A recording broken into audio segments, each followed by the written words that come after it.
Hello, and welcome to another episode of the William Branham Historical Research Podcast.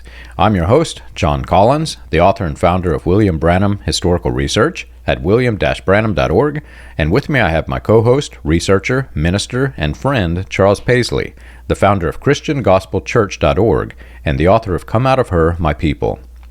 Charles, I'm a little excited for today's episode. We have in our Revival History series walked through from the early origins of Pentecostalism and some events that happened before, all the way through the rise of the latter rain and into the birth of the charismatic movement. But today we're getting into the birth of the new Apostolic Reformation. And a lot of people don't realize how early it actually started. They see Peter Wagner as the one who named it much later after it already had existed, but even Wagner admitted this thing already exists. I just put a name to what people are calling it. And then he rebranded basically the latter rain movement, but they shifted some doctrinal elements. So what happened is, by and large, the charismatics didn't pick up what they were doing. The doctrines had shifted, but it essentially was the framework that was laid down by latter rain that enabled the authoritarian control of apostles, prophets, etc. And today we're talking about the origins of how this really developed into the new Apostolic Reformation. There is a book that I recommend anyone read who is interested in this history. Charles and I aren't really inventing anything new. This is all documented. But one of the best books that was recommended to me was The New Apostolic Reformation, History of a Modern Charismatic Movement by John Wimber. Great book. It walks you through a lot of this history. They obviously did not have all of the Branham history that Charles and I have laid down. Whenever Wimber wrote it, had he had the information from us, I'm sure the book would have taken a much larger, thicker form because there's so much to go through. But today we get to talk about the birth of Latter Rain 2.0, which everybody else in the world knows as the New Apostolic Reformation. That's a great introduction, John. And I also am in some ways looking forward to recording today.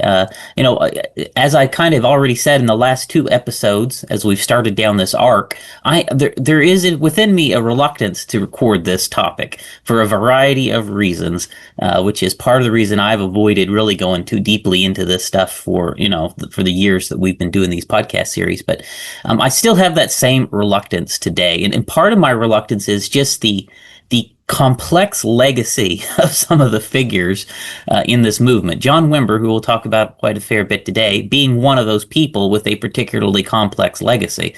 And it's just very hard to approach these complex movements and complex legacies in just short little 1-hour episodes. And even though we're probably going to record 3 or 4 or 5 on it, we're probably not going to really cover all the nuance and complexity in it. And for me, as we go through these things, and as I wrote in chapter 10 in my book, Come Out of Her, My People, Volume 2, where I examine these things, it's primarily an exercise for me in identifying the other branches of the latter rain movement, so that as I personally and anyone else who is of my persuasion, as we leave the message, which is perhaps one of the main branches of the latter rain movement, that we don't fall into another sister cousin branch of the movement, which is just going to end up as another cult, right? It's about not being re-victimized, leaving the cult.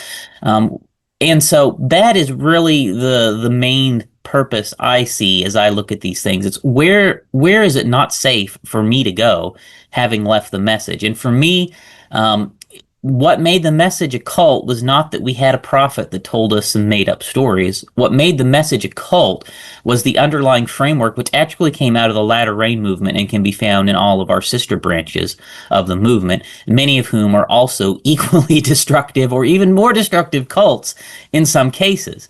And so that is part of the reason, John, that I am interested in looking at the other branches of the latter rain movement and where they're at today.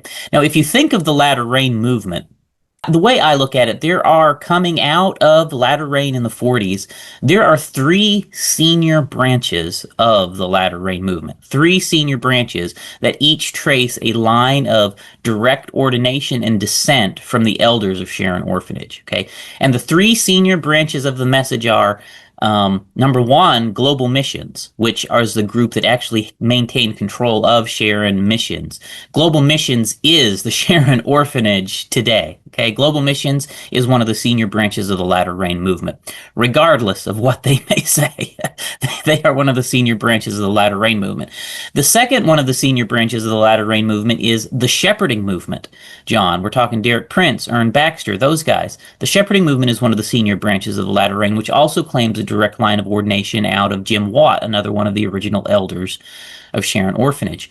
The third senior branch of the Latter Rain movement, John, is the Message. It's where we come from, which had 3 of the original 7 elders. The Houghton brothers, John, all came into the Message as all those things broke up. The Houghton brothers remained in independent assemblies of God, and they fellowshipped in Message churches for most of their lives, and a significant number of the early Message preachers, especially in my sect of the Message, John, had direct lines of ordination from the Houghton brothers. Okay, so the Message is also one of the main branches of the Latter Rain movement, and those are the 3 senior branches. Besides that, there are so many branches. I mean, the Latter Rain movement seeded itself all across the independent assemblies of God, across the Elam Fellowship, across quite a number of independent churches, and there are so many factions of the Latter Rain movement.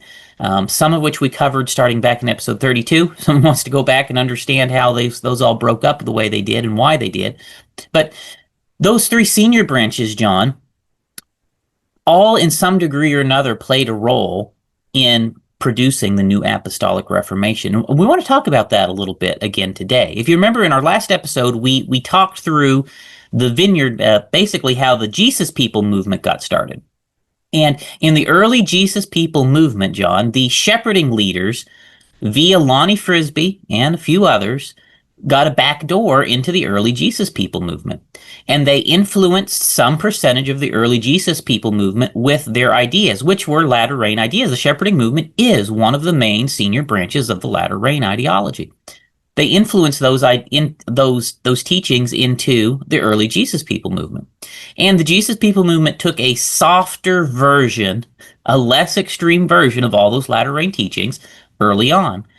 And as they did, they ended up breaking away from Calvary Chapel and forming the Vineyard churches. The Vineyard churches started as the charismatic hippies who were influenced by the shepherding movement breaking away from Calvary Chapel. That is who the Vineyard movement was when they started. And John Wimber rises up as the most senior guy in the Vineyard movement for its first decades.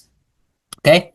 So the influence into the Vineyard movement from Latter Rain came from multiple angles, though. There's multiple waves of it. The first wave of it was the shepherding movement influencing at the very beginning, really while they were still in Calvary Chapel, and then following them over to Vineyard. And then once they're in Vineyard, then the second wave of Latter Rain influence happens.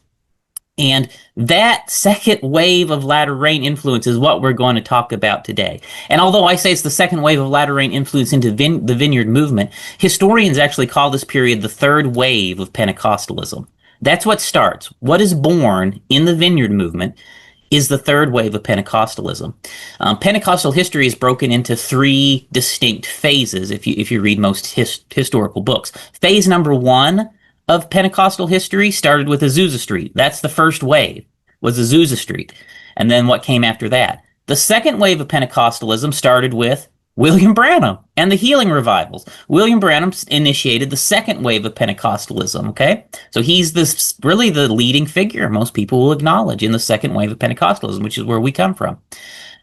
Then that goes on, and then the third wave of Pentecostalism starts, John, generally agreed in the 1980s, and it starts among churches in the Vineyard movement, which is where we're talking about today. And they are churches, John, who have been influenced by the Latter Rain practices and William Branham's practices from the second wave. Okay?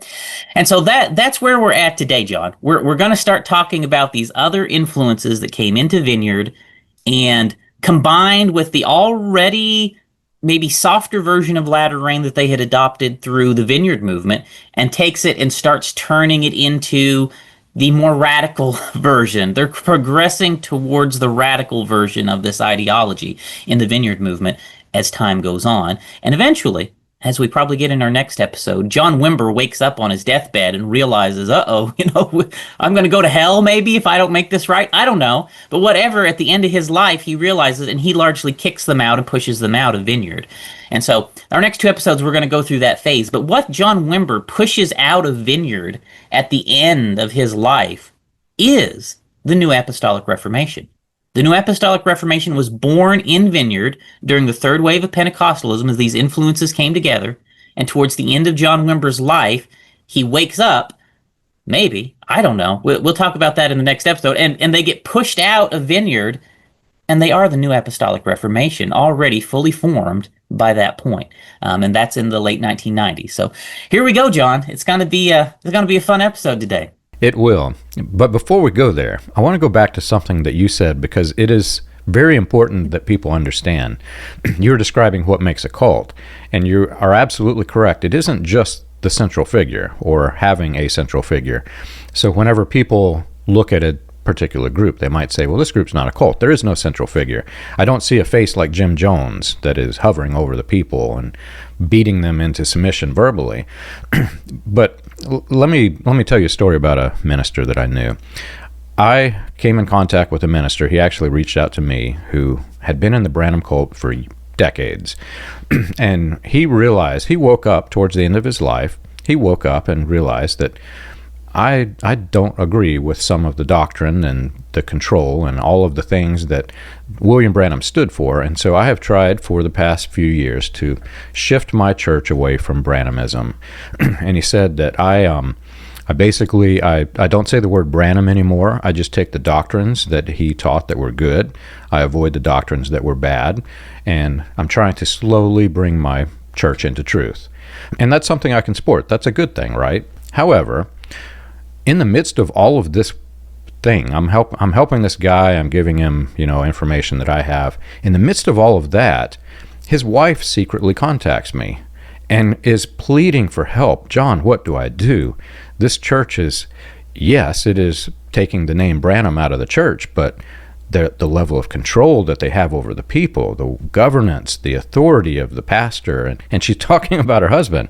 And the sad part is this man died not long after. So at the end of his life, he recognized that he had made a grave mistake, and he had led his entire church down a path of no return. It was awful. And he thought that he had reformed. And he, in his conversations, when I talked to him as his half of the equation, he truly believed that he had reformed and changed his church for the better. His wife was like, oh my gosh, what do we do? I grew up in a normal, healthy church. I came into Branhamism later, and I'm still seeing this vast difference. So what happens is, whenever you are indoctrinated in a cult, you learn the cult framework of authoritarian control, and that gets to be a deep part of your doctrine. And though he is claiming that he has shifted his church toward reform and he's abandoning what he disagrees with, the problem is his frame of mind is swayed so far from the truth such that he believes that the doctrines that he has kept are actually biblical when they're not. And so he still, even though it had no central figure, people wouldn't call him a cult leader. He had taken the false doctrines and he had ran with them, and it's all the doctrines of authoritarian control. There's another book, Dr. Stephen Hassan wrote, Combating Cult Mind Control, and it talks about the BITE model, which is behavioral control, information control, thought manipulation and control, emotional manipulation and control. And if you take those elements and you apply it to this destructive church that thought it had reformed, many elements were still there. Yes, they had wiped away large portions of the mind control elements, but it still existed.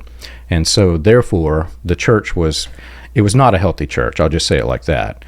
Now, when we look at some of the churches that we're examining in our revival history series, yes, they may not have a central figure. Yes, they may have greatly reformed. But the question for me is, what foundation was it built upon?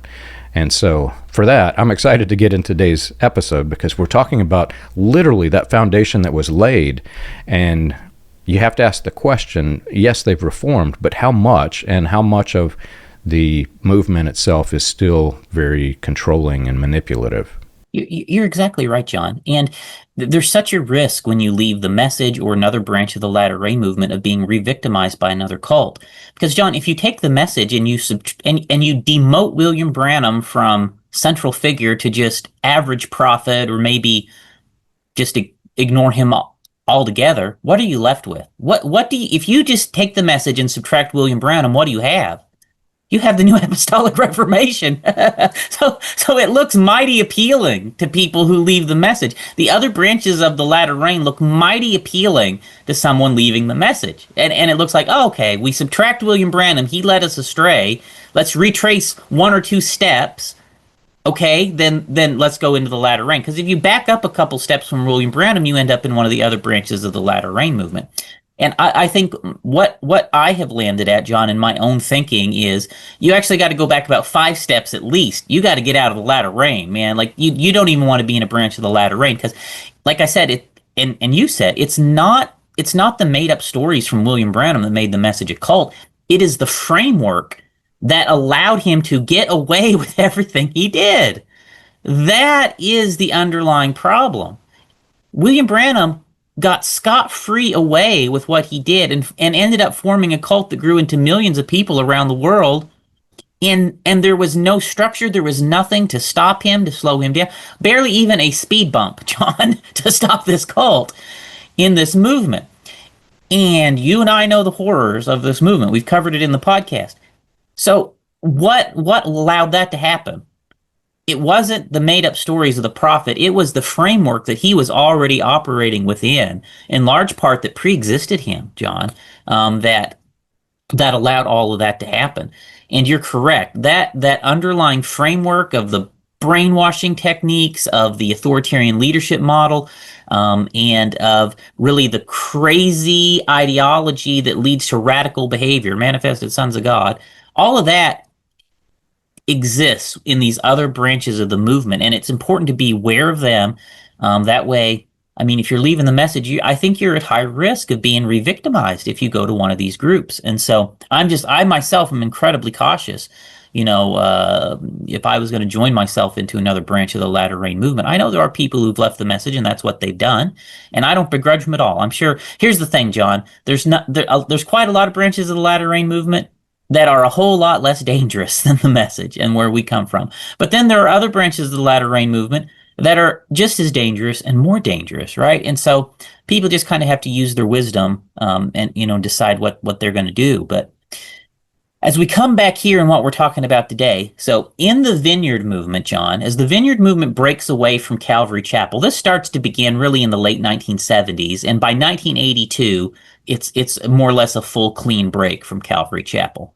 And the break between Calvary Chapel and the Vineyard churches, John, is not like the splits that happen in the message, right? John, if we're in the message and two groups split, you're dead to each other, right? And you walk on other sides of the street and you spit on the ground as you pass, basically. It is that bad almost, John. Yeah. Kind of like me and you at the Blue Boar, right? You stare narrowly at each other across the Blue Boar because they're not from our sect of the message and they're going to hell. They're apostates of the, right? When you have a split in the message, it's like that. But when this division happens between Calvary Chapel and Vineyard Movement, it's not like that, John. It is not like that. It is, they're not in the same level of radicalness as the message, Beck, okay? And they're still kind of friendly with each other. And there's still kind of a cross thing happening there for quite a few years.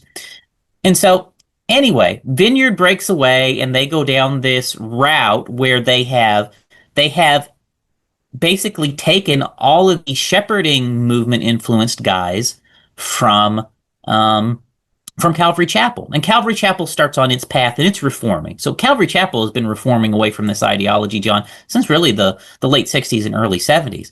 The Vineyard Movement only started its reform away from this ideology in the late 90s. Okay, so Calvary Chapel has like a 30-year lead in reforming over the Vineyard Movement. So, you can keep that in mind for yourselves if you're thinking about these things. But the Vineyard Movement, John, as you come into the 1980s, John Wimber really starts making very good friends with the shepherding leaders. And I have to say, Lonnie Frisbee played a role in the introductions. And Lonnie Frisbee was the initial gateway through which a lot of this came. But John Wimber more or less steps into that role, uses some of Lonnie Frisbee's popularity to draw some of the Jesus people movement over. And in a sense, I feel bad for Lonnie Frisbee, John. Like, Lonnie Frisbee is a guy that got used. I just, when I look at the history of Lonnie Frisbee is a guy that a whole lot of people just used him, honestly. And they kind of threw him away like trash at the end of his life. The poor guy, you feel bad for him. But he was pretty badly used by a lot of people. And so he got used, and, Lonnie Frisbee, I don't know, honestly, John. Here's a book I'll point out. It's called The Jesus People Movement. This was actually recommended to me by one of our listeners, John. It's actually a good read if you want to look into some of this stuff. The Jesus People Movement by Richard Boustrand. Well, Lonnie Frisbee, I don't know, John, just what to do with him, but basically he eventually died of HIV. He was a homosexual. And he died of HIV. And, as you come into those years, basically he collapses in any real influence. And John Wimber is more or less the undisputed leader of this faction of the Jesus people, by the time you come into the 1980s. And as that happens, John, the shepherding guys and John Wimber start becoming buddies.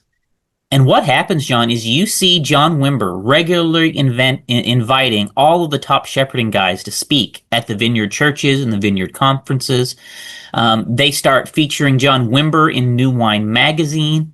And there is a full-on cross-pollination out in the open, public. All the records are there. Anybody go look at this. A full-on cross-pollination of the shepherding movement ideas into the early Vineyard movement. And they're bringing in fivefold ministry. They're bringing in the positive confession stuff. They're bringing in the deliverance stuff. And they're bringing in a soft version of manifested sons of God. All of that is coming into the early Vineyard movement in spades from the shepherding movement. And you can look in the magazines that they published. And in the magazines they published, you got John Wimber endorsing fivefold ministry. You've got him endorsing the deliverance practices. There's sermons you can get of John Wimber teaching Derek Prince's deliverance formulations, John, where bitterness causes arthritis, all of this crazy stuff, John Wimber taught this stuff, and he's imbibing it, he's bringing it into the movement, and it's a softer version. John Wimber, here's the thing. John Wimber, whenever he preached it, he himself always preached a softer version of it, John. But then alongside him on stage was the crazy nuts who preached the hard version. And so he preaches the soft version, they preach the hard version on the same platform at the same conventions, right? And it's affecting the people. The people are absorbing this stuff as time goes on. It's such a complicated history to detangle. I've had people who are fans of Wimber, and much like the minister who has, he's shifted his church away from it, anybody who's in that church who has gradually shifted away from Branhamism, they might openly condemn the things that Branhamism declared that was incorrect or wrong.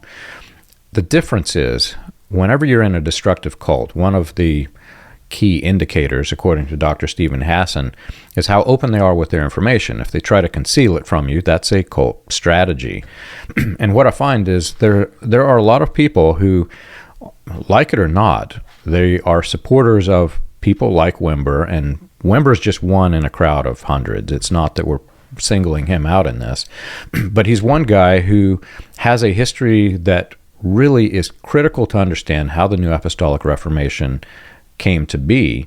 Yes, on his deathbed, he may have said whatever he said, but that history still exists. That history was there, it was written, and a historian would look at this and say, this is what happened. But what you find is a large number of people trying to cover up what happened, which is a cult-like structure. That's something that is indoctrinated. That's not something that you learn. The other key indicator for me, you're talking about the shepherding movement years whenever Wimber is a big part of this. Anybody who's of the frame of mind that all the history can be erased would totally glaze over this. But you and I, we grew up in this history. We know what this is. So we know the loaded language. Whenever we see people like Paul Cain, who's preaching, we need this end-time army, this Joel's army, we know the exact statements by William Branham that is referring to the second passage of Joel. This was a common latter-rain theme, and Paul Cain is reinventing latter-rain, basically Branhamism 2.0, which would ultimately it would develop into IHOP-KC, International House of Prayer. But what happened is you have people on stage like Cain, and Cain is one of a line of, like I said, there's hundreds of these guys. They're using the loaded language that we are familiar with. Whenever they're talking all of these military terms, they're talking about building Joel's army. And you and I, Charles, we pick up on this because we were indoctrinated in this way. The general audience who has been indoctrinated in the same way during those same years, they pick up on it. Whenever they talk about anything to do with army or military or any of these phrases, they know that Paul Cain and others are referring to Joel's army. On the same platform, you have people like John Wimber, who is making statements to the same crowd of people, Wimber who is fully aware of the loaded language, and he starts using the same terminology. In fact, his slogan is what was picked up by the New Wine magazine and some of the others, "We're building an army." And that's what carried forward into, that literally developed into IHOP-KC, if you understand how that went. The loaded language is key. Now, separate yourself from this from a long distance. You look at Calvary today, you look at some of the offshoots of this, some of the splinter groups. Many of them have reformed. Some of them have erased their history. And if they were to hear Wimber saying things like we're building an army, they would just discount it because that means nothing to them. Yes, Wimber's talking about an army of Christians. This is a good thing. That's how you would think of it today. But think back then to the audience that he's speaking to, who are fully aware that Wimber is saying, we're building an army, we're building Joel's army. This is a big deal. The other thing that I want to point out is that Matthew 12. Jesus says, an evil and adulterous generation seeks after a sign. One of the key elements of latter rain was that they wanted to ignore that passage from Jesus, and they would broadly advertise, even in the newspapers, signs, wonders, miracles. They were inviting this evil and adulterous generation that seeks after a sign. Well, that is what Wimber was most remembered for, his signs and wonders conventions and all of these things that are declaring we are a people who is looking after signs and wonders. That framework didn't originate with Wimber. You can't even credit him with this. You can't say that he's to blame. But he's part of a system. He's part of a foundation that has been laid that has taught the people to believe that focusing on signs and wonders is a heavenly thing instead of Jesus openly said, this is the evil and this is the adulterous generation. So for me, I look at the history. I want to know the loaded language. Whenever I look at these old sermons and recordings by not just Wimber, but many of these guys, I want to know what is the time period in history and what was their loaded language at the time. You can generally find if this is a offshoot of Branhamism or not, simply by looking at the audience and the time period. Have you ever wondered how the Pentecostal movement started, or how the progression of modern Pentecostalism transitioned through the latter rain, charismatic, and other fringe movements into the new Apostolic Reformation? You can learn this and more on William Branham Historical Research's website, william-branham.org. On the books page of the website, you can find the compiled research of John Collins, Charles Paisley, Stephen Montgomery, John McKinnon, and others, with links to the paper, audio, and digital versions of each book. You can also find resources and documentation on various people and topics related to those movements. If you want to contribute to the cause, you can support the podcast by clicking the Contribute button at the top. And as always, be sure to like and subscribe to the audio or video version that you're listening to or watching. On behalf of William Branham Historical Research, we want to thank you for your support.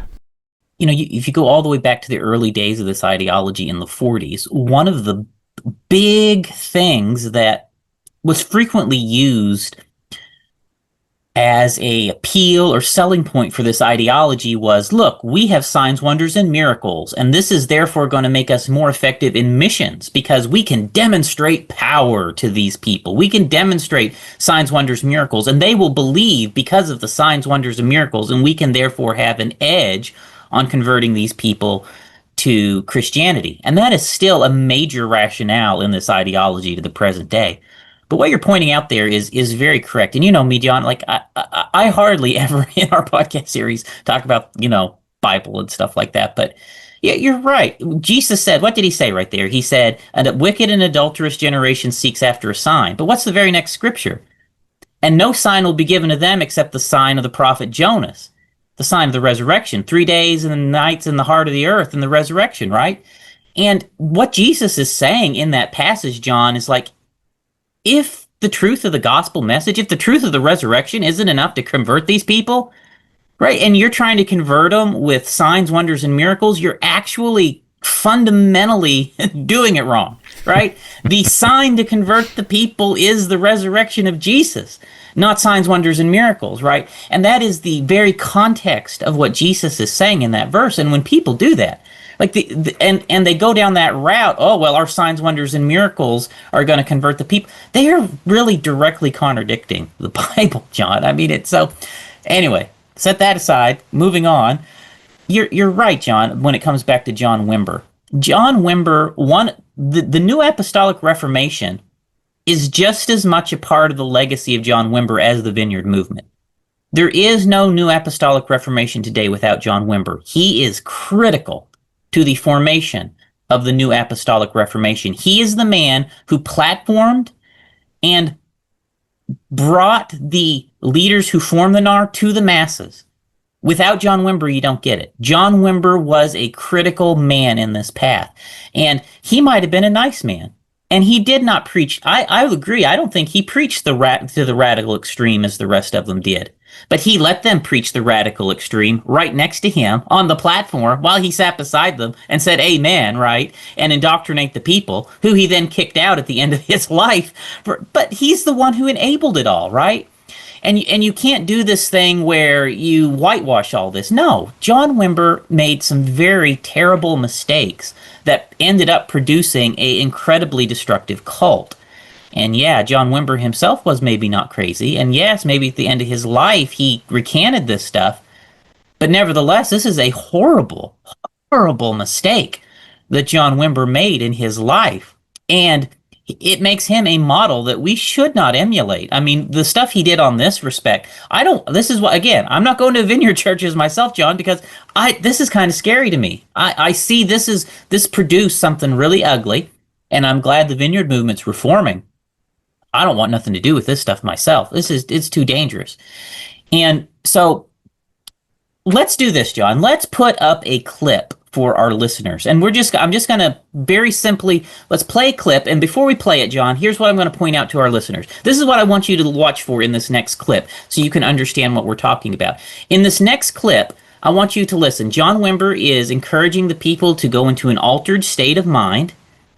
And as they're in this altered state of mind, he's shouting submission and obedience at them. He's using the terms of the fivefold ministry language. He's promoting the elements of that authoritarian leadership model to them while they're in the altered state of mind. And he's also using the loaded language of Joel's army, manifested sons of God, in this clip. And all the while that he's doing it, the man behind his shoulder is Paul Cain. Paul Cain, William Branham's protege, who was absolutely teaching the radical versions of this ideology. When John Wimber leaves the stage, he gets up and he preaches a whole sermon on the radical elements of this ideology, okay? And did the average person in the crowd realize that's what's going on? Maybe not. Did John Wimber realize that's what he was doing? Yeah, I think so. And did a percentage of the people leave that crowd indoctrinated with this ideology and ended up in the New Apostolic Reformation? Yeah, absolutely. A percentage of the people in this crowd ended up in the New Apostolic Reformation as a result of what happens here on this stage in this clip we're going to play. So let's go ahead and roll the clip. But he needs a clean vessel. He needs a cooperative and obedient child. Not childish, but a child who will believe and step out on the things that he senses he's being called to do. Is that where your heart is tonight? Is that what you want to be? You want to be the children of God? You want to minister in his power and authority? Then you must become as a child. Because the kingdom is given to children, not childish ones, but those that are innocent, pure, responsive, obedient, quick to do bidding. And what we're talking about is kingdom power and kingdom activity. This is what the king does through his people. Speak in tongues. Let it come. Let it out. Let it come. That's it. Speak out. Speak out. That's it. Let it come. Let it come. That's it. Hallelujah. Hallelujah. Now let the spirit of prophecy come over you. Lord, open their eyes that they may see the things of the Spirit. Open their ears that they may hear the voice of the Lord. Open their being, O God, that they may enter into the things of the divine, that they may do your bidding and work and know your mind, O God. Let the spirit of counsel and wisdom come upon them. In Jesus' name.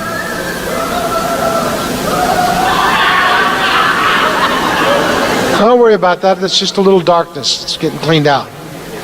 When light comes, darkness must go.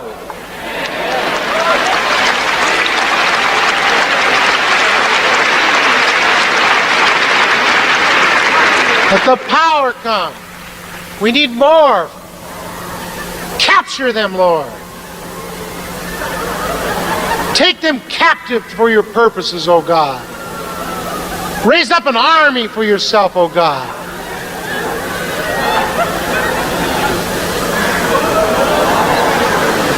Pure and clean and empowered, perfected, joined to the body of Christ, under authority, in obedience. All right, John. Now, you just saw that clip. I mean, tell me what you think. I mean, it's pretty obvious there that this is, I mean, to me and you, and I think to anybody familiar with this ideology and reading the other stuff happening in the New Apostolic Reformation, or in the Vineyard Movement at this time, that's pretty disturbing, what we just saw. And roughly what you have here is John Wimber setting up the people for this crazy state that is gradually going to evolve into the New Apostolic Reformation. It is scary. And some time ago, I had somebody who wanted to work with me, and the whole thing appears to be a setup. They were working with me about John Wimber, and essentially what happened is they were wanting to control the narrative, and later came out and tried to quote-unquote expose everything that I was doing. But what they were essentially doing was trying to control the narrative and keep the people from understanding correctly the history as it was written. And things like this, things that you're playing here, things that we're talking about, if you're in this movement and you have given undue reverence to Wimber or anyone who came out of this movement, not just Wimber, this is a broad movement with hundreds of people, thousands of people. If you're giving undue respect to people and trying to erase their histories, I have a problem with it. I will always have a problem with this, because that's what makes a cult, and that's how people get not only deceived, but they get controlled and manipulated, and their lives get ruined. So if you're in one of these movements, how many of these movements have told you that there are instances in history like this, where this very destructive, very controlling, authoritarian, cult-like behavior was happening with not just Wimber, but any of these men that are in these movements that develop from latter rain? And in the New Apostolic Reformation, there are several, it's like a spider web. There are several different apostolic networks that make all of this up. We find the same thing with, we recently did the podcast on Derek Prince. Look at the comment feeds and watch the people say, but in the last years of his life, Brother Derek completely denied and rejected all of this doctrine from Branham. So burn all the sermons, ladies and gentlemen. He may have, but how many of the people in the Derek Prince cult are aware that Derek Prince and all of this history, all of this connection to Branhamism? Not many people are aware because they're erasing that history. But like I said at the beginning of this, the problem is I can't say that there's a Derek Prince cult and that Derek Prince is a central figure. No, I can't say it like that. But look at the framework that was laid by Branhamism, this authoritarian control, and now take the church that exists today, many of the churches that are built on top of Prince. The question for me is, they may not be destructive today, but they have that same exact foundation, the same foundation that was laid by Branham. What about the children of the people in that church? What about their grandchildren? Are they headed into destruction? Are they going to be in a cult? And that can apply to Derek Prince, John Wimber, any of the people that we've described that are in this movement. When you trace your lineage back to a foundation that was fully designed, as we've gone through the history, it was designed specifically to control the people for politics. You trace it all the way back to Branhamism and the men Branham was working with. This was a political cult designed to control the people. If that is your framework, if that is your foundation, if that is your history, are your children safe? Are your grandchildren safe? For me, I'm like you. There's no way you could get me to attend one of these churches. No way you could get me to do it. But there are people who are, and it scares me. You know, John, when you think back to that clip that we played, there's lots of them we could play. We just used, I think that's just a good little sample.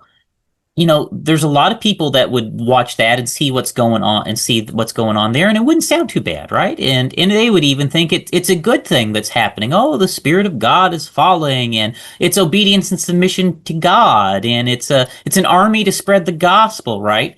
There's people in normal Christianity, or even, you know, healthier Pentecostal Christianity, that's what they hear when they see that.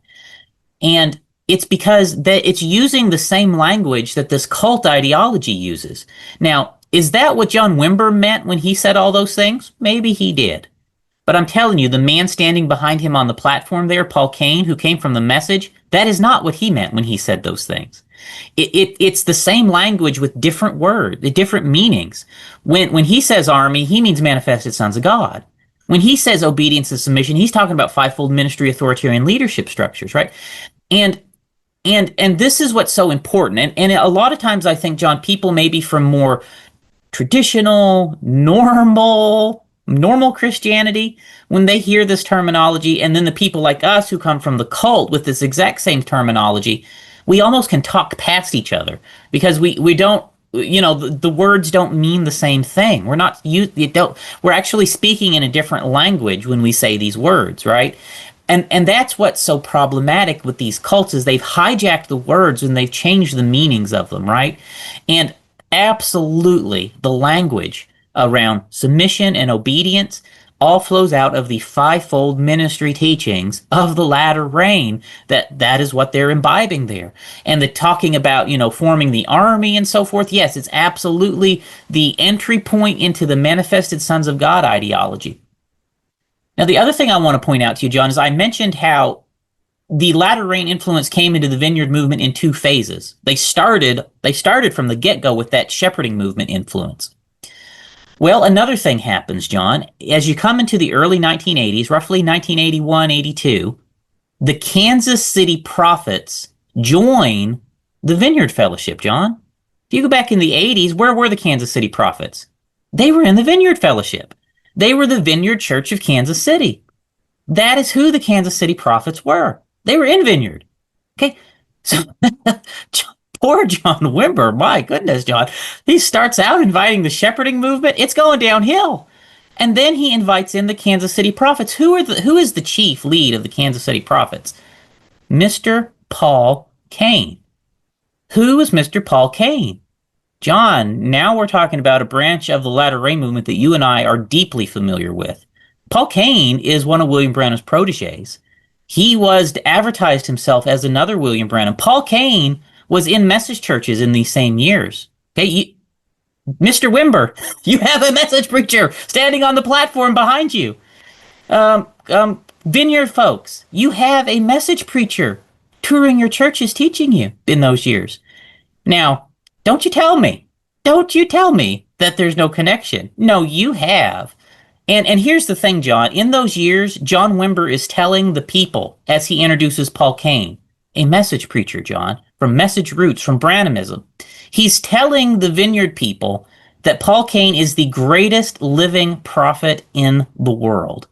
He's telling that to them. He's the most supernaturally gifted, powerful prophet in the world. This is what John Wimber's saying as he introduces Paul Cain. And Paul Cain is the senior miracle man of the Vineyard Movement in those years. And who are they platforming? They are platforming a homosexual man who worked closely with William Branham and was living out near Prescott with the park and all of that stuff when all the horrors happened. And God only knows, John. God only knows all of the horrors, and the things we know about Paul Cain now. Paul Cain was a terrible, terrible person on so many levels. And John Wimber has got this man on the platform telling the people he's the greatest prophet, parroting language of the latter rain movement, which maybe he's giving a different definition to. But Paul Cain is most absolutely certainly using the latter rain and message definitions and terminology as he teaches this to the masses in Europe, in the United States, in Canada, in Australia. They do this all over the place, John.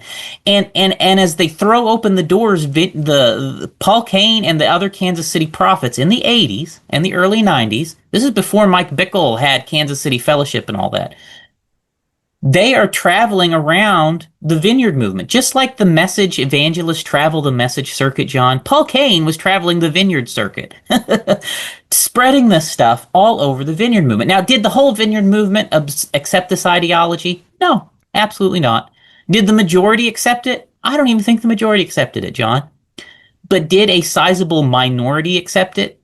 Absolutely. And that sizable minority of Vineyard, which accepted this ideology, which John Wimber opened the doors and promoted and let in, is the people who are going to start the new Apostolic Reformation and are going to be pushed out of the Vineyard Movement at the end of John Wimber's life. It's scary, man. I don't know if you've seen the movies. There's a movie series, The Final Destination.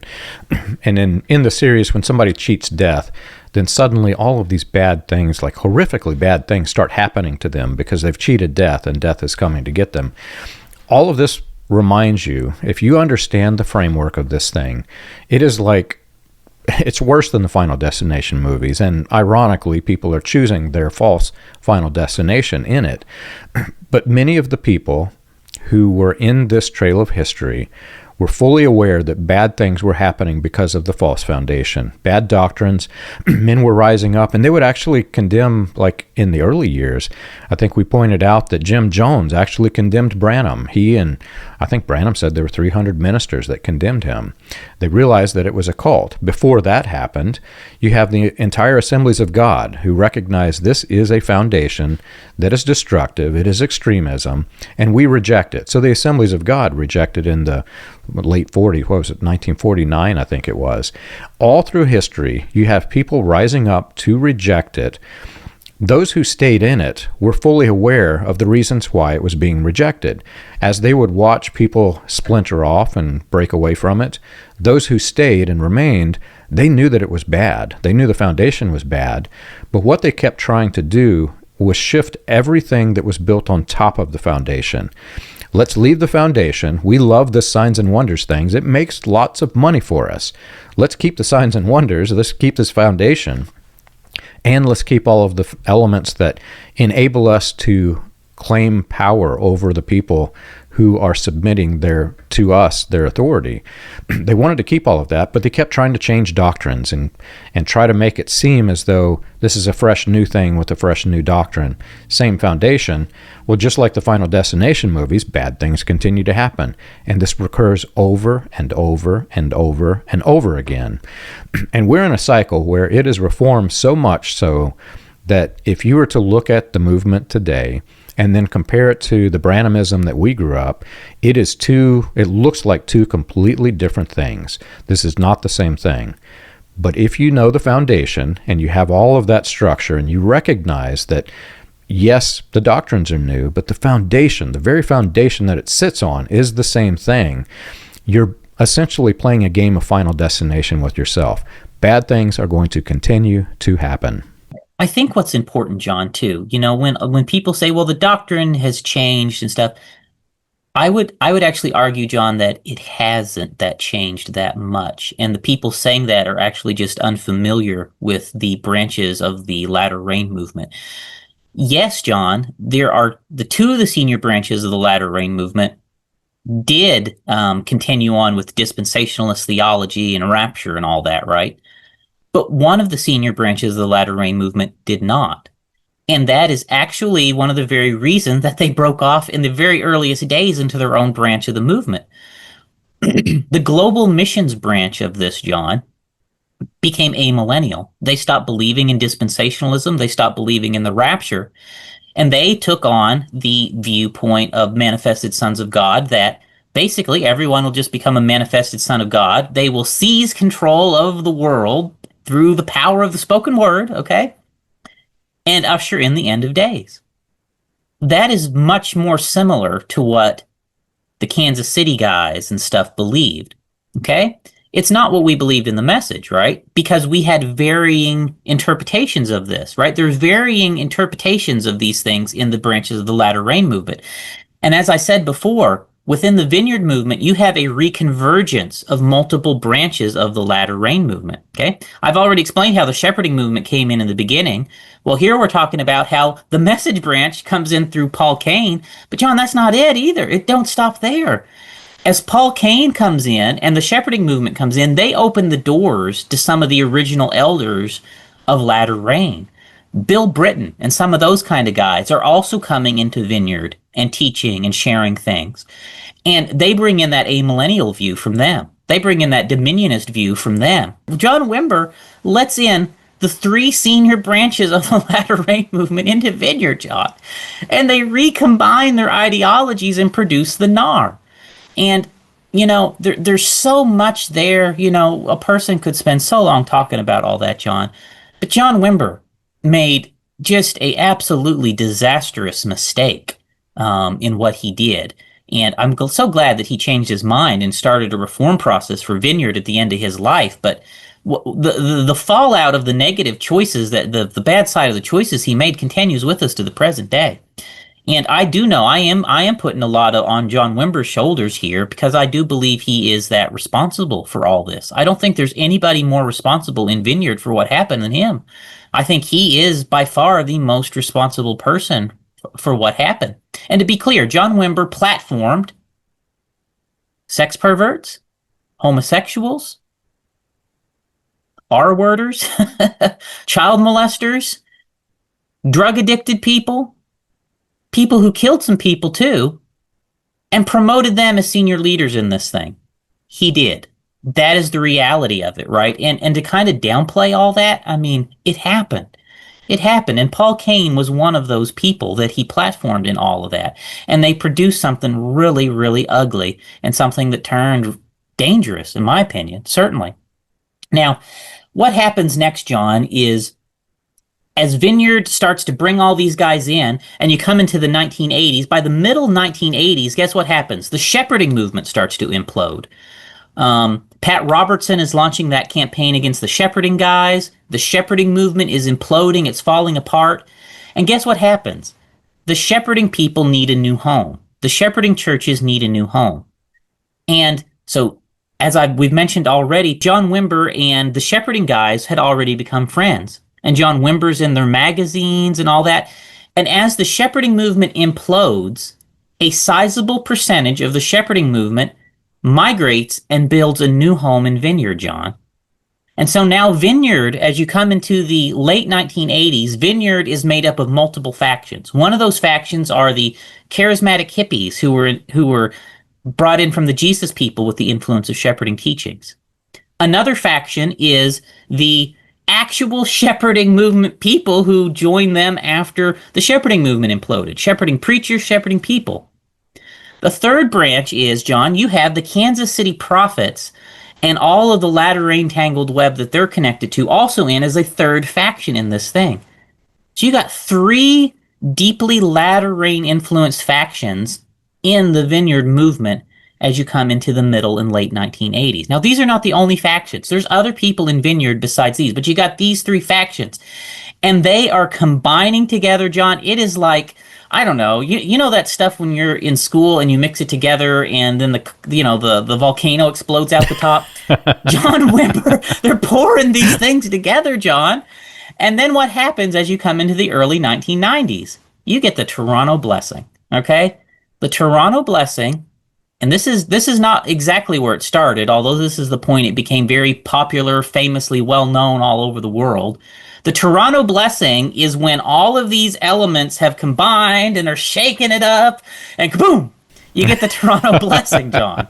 That's when the Toronto Blessing happened. You know, it's funny, but it's also scary when you think about it. I have ministers and friends who are in the Branham cult, and the Branham cult, whenever you're on the outside looking in, it's all one and the same. This is one big group. This is a cult of people who have, by and large, accepted William Branham's false doctrine as authority, and basically his spoken word has replaced the Bible, the written word. When you're outside looking in, that's what it looks like. But when you're on the inside, it looks much different. You have factions within the message that they're somewhat benign. I wouldn't call them really a healthy church because of the foundation, but they're not as bad as the others. On the far extreme, you have all of the things that you just mentioned, from predators to, I won't even go how far bad it goes. If you want to know that history, go to Colonia Dignidad. Just type that in Wikipedia. You'll see the far extreme of what this can be. But there's that vast of a difference in the sects of the message.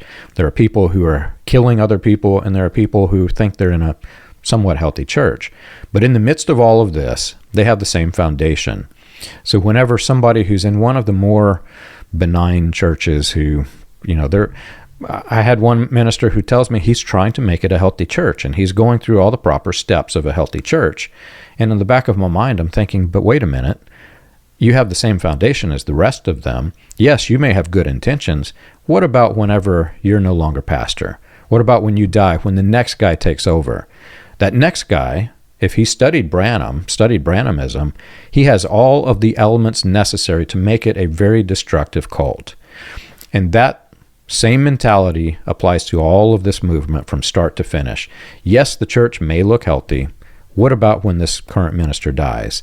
Is the foundation something that breeds a healthy church, or is it something that breeds a very destructive one? When you think about the Vineyard Movement in its early days, the Vineyard Movement was an easy target.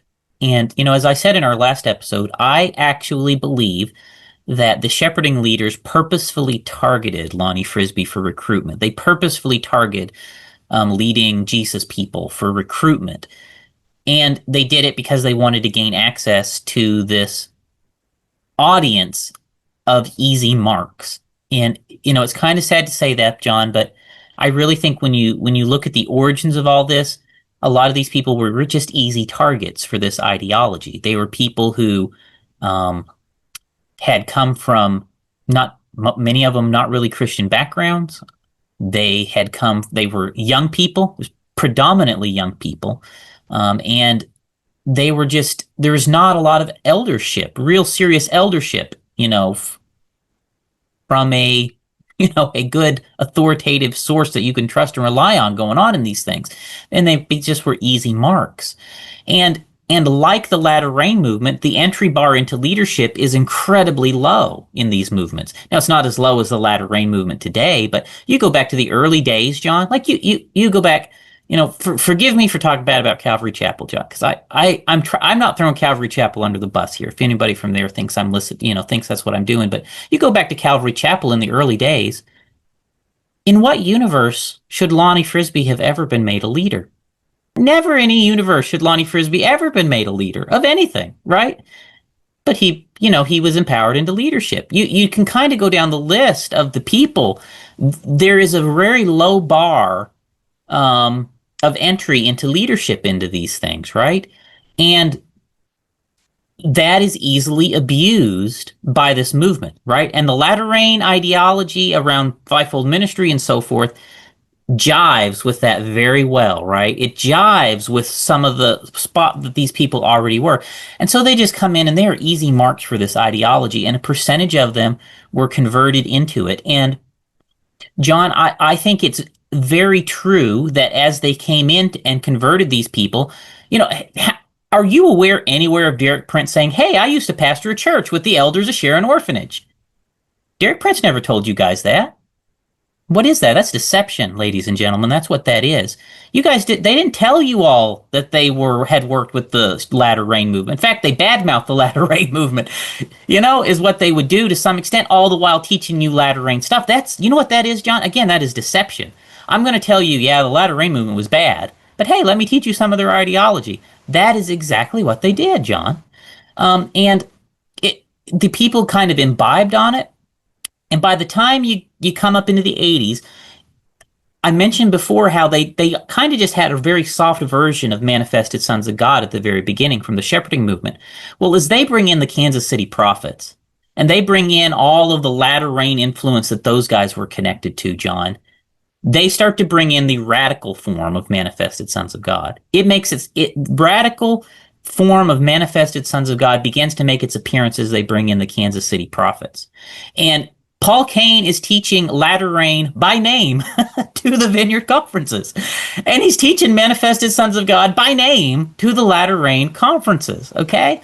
And so are others of the Kansas City prophets, okay? And they're going down that radical path. So it starts out more benign in the 60s, 70s. As you come into the 80s, now that piece of Manifested Sons of God comes in. They already got the positive confession. They've already got fivefold ministry, these guys. And now the radical Manifested Sons of God is coming in the middle and late 80s. And this is when they start to go crazy, right? The combination, it's not just the combination of people, it's the combination of ideas that produce the explosions in this ideology all throughout its history is all coming together in Vineyard in the late 80s. And so, yeah, you end up with the Toronto Blessing, and there is, Randy Clark is the minister there. And Randy Clark, we could do, there's so many things here we could do 3 or 4 episodes on each one of these topics and guys, Sean, but things went crazy pretty fast. And I'm not just talking about, the people barking and foaming at the mouth and all that. That was crazy. But very harmful stuff started to happen too through the deliverance practices. People started to be harmed. People started to be injured. People started to be really taken advantage of financially. A lot of really bad things started to happen as you come into the 90s, as this ideology starts to get crazier and crazier. And all the while, some of these senior guys are, in the back rooms, absolutely, terrible monsters of people, which has now, come to the light. Mike Bickle was already doing his bad stuff back then, John. This period we're talking about, Mike Bickle was already doing his bad stuff back then. Paul Cain was already doing his bad stuff back then. Bob Jones was already doing his bad stuff back then. And where were they doing it in back then? In the Vineyard Movement. They were in the Vineyard Movement when all that stuff happened, John. And as you come up, John, and I think in our next episode, this is where we're going to go. As you come up into the middle and late 1990s, John Wimber and other leadership in Vineyard start to enter into territory where there is going to be a schism over this stuff. And what's going to happen is John Wimber is actually going to vocally reject fivefold ministry. That's the piece that he's really going to reject. He's going to reject fivefold ministry. And as he does that, the people who want fivefold ministry, they're breaking away, and they are the new Apostolic Reformation. But during these years that they're all in Vineyard, C. Peter Wagner is also in Vineyard. And C. Peter Wagner looks at all of this that is happening, and he says, this is a new Apostolic Reformation. And C. Peter Wagner names this thing that he's seeing. And what's he seeing? What does he see when he calls it New Apostolic Reformation? He's specifically looking at the fivefold ministry teachings, John. Fivefold ministry is New Apostolic Reformation. It's the same thing. And he looks at this and he says, oh, these guys are commissioning prophets. Oh, they're commissioning apostles. This is a New Apostolic Reformation. No. He was mistaken. this thing was not new then. There's nothing new about the New Apostolic Reformation. The New Apostolic Reformation is a continuation of the original fivefold ministry structures that were set up in the Latter Rain movement. Paul Cain is a prophet of the message. He's a Latter Rain message ordained prophet. He's from one of our fivefold ministry structures, John. Derek Prince and all those guys were ordained out of one of the fivefold ministry structures. All of these things were the fivefold ministry structures set up in the original Latter Rain movement that broke into competing fivefold ministry structures, recombined in Vineyard. Okay? C. Peter Wagner sees it. They call it the New Apostolic Reformation. John Wimber says, uh-oh, these guys are going crazy. Let's kick them all out. And they're the NAR, John. It's the New Apostolic Reformation is the fivefold ministry structures that were pushed out of Vineyard in the 1990s. I'm not a big fan of beating a dead horse, but one last time I'm going to beat the dead horse, because you said something there that actually proved my point to the letter, and I don't think many people recognize this. When any of these guys on their deathbed, whether they said it or not, I sometimes question whether they really did. When they have this deathbed confession, I rejected the whole thing. Think about the words that are used when somebody rebuts the argument that these guys have had this history. They say he rejected the whole thing, whoever it was. But they're overloading that word whole. They're saying he rejected the whole thing. Did you reject the whole foundation? Or did you just reject one part that you disagreed with? Are you like that minister that I mentioned who rejected most of Branhamism but kept most of the authoritarian control? And you mentioned Lonnie Frisbee, how it didn't take much for him to be appointed to leadership. Think of what it looks like to somebody who's outside of this cult, who has a minister with strong biblical understanding, who knows the Bible, knows theology, very sound teacher, and he's leading a church. Someone in that church looks into this thing and sees Lonnie Frisbee. What are his credentials? Where did he learn his theology? What theology does he even have? And it all goes back to this one central point. The foundation was laid, was completely opposite to Jesus' words about the evil and adulterous generation seeks after a sign. That phrase is pointing directly to what was created here. If you could have a sign, if you could display some miracle, you instantly got leadership. And if you go all the way back to the Assemblies of God rejecting it in 1949, 1948 or 9, whichever that was, that was their rejection. If you understand what they're saying, this creates the scheme to bring people into leadership roles who have no business being there whatsoever. So we, the Assemblies of God, we're breaking away. We don't want this thing. But look what's happening with Lonnie Frisbee. Because he, this guy's high on LSD, you don't know what his signs and wonders really are. Is it a manufactured chemical sign and wonder? It's nonsense when you think about it. But because he could do whatever it was that he did, he was appointed to leadership with no scriptural doctrinal foundation to what he was doing. It was the signs and wonders. That was his foundation. And that's what all of this is built upon. If you can display some sign, and not even if you can display it, if you can convince somebody that you did have a sign, that's enough to be in a leadership role in this. That is the foundation. So I question, whenever somebody says they rejected the whole thing, whoever it is, I really question that, because you still see it continuing after they allegedly reject it. Yes, they may have eliminated one small piece of it, but that's what happened. So this is a big mess that continues today. And with that, I'll stop beating the dead horse. Well, John, I think this is probably a good place to stop the episode today. Maybe in our next episode, we'll continue with this a little bit. We'll talk about what happened in the 90s, in Vineyard, and how the New Apostolic Reformation, which was not new, but thusly named the New Apostolic Reformation, how it ended up becoming what it is today, how it broke away from Vineyard, in the events around John Wimber's separation from it. So I think that would be good. And I think it's also very important to talk about the message's reaction to all this when it happened. Because the people in the message, my sect especially, John, we were very aware of all of this. as it transpired, because as I mentioned, Paul Cain was coming around all our churches back then. And this was an issue back when all of these things happened, that Paul Cain was fellowshipping with the false anointed ones. and so, John, we'll talk about the false anointed ones in our next episode. Well, I look forward to it. If you've enjoyed our show and you want more information, you can check us out on the web. You can find us at william-branham.org and christiangospelchurch.org. For more about the history of William Branham and the healing revivals, read Come Out of Her, My People. And for more about the dark side of the New Apostolic Reformation, you can read Weaponized Religion, From Christian Identity to the NAR, both available on Amazon, Kindle, and Audible.